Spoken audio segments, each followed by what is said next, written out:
Akashvani eight 90।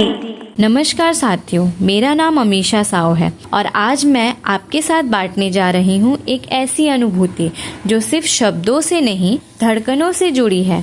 वह है radio की दुनिया।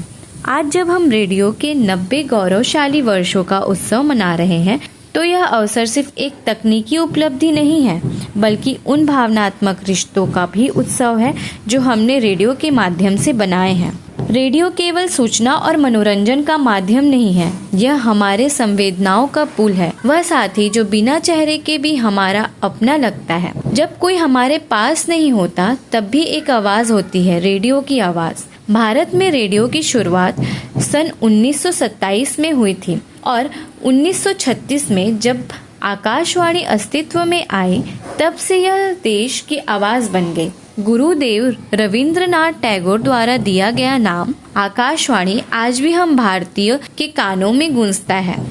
रेडियो की एक बात जो मुझे बहुत पसंद है वो है बाल सभा। हाँ, मैंने भी बचपन में आकाशवाणी की बाल सभा में भाग लिया था। अपनी पहली कविता और कहानियां जब माइक के सामने बोले तो जो उत्साह था वह आज भी मेरे मन में ताज़ा है। उस समय न कोई कैमरा था न स्टेज का डर, सिर्फ एक माइक और मेरे शब्द। रेडियो ने मुझे आत्मविश्वास दिया, बोलने की कला सिखाई और सबसे बड़ी बात, अपनी बात कहने की हिम्मत दी। रेडियो न केवल बच्चों को मंच दिया बल्कि बुजुर्गों को साथी, किसानों को सलाह और समाज को दिशा दी है। चाहे वह मन की बात हो, किसान बाड़ी हो या कोई मधुर गीत, रेडियो ने हर उम्र हर वर्ग को जोड़ा है। आज भले ही तकनीक बदल गई है, मोबाइल और इंटरनेट आ गए हैं, पर रेडियो की आत्मा आज भी जिंदा है।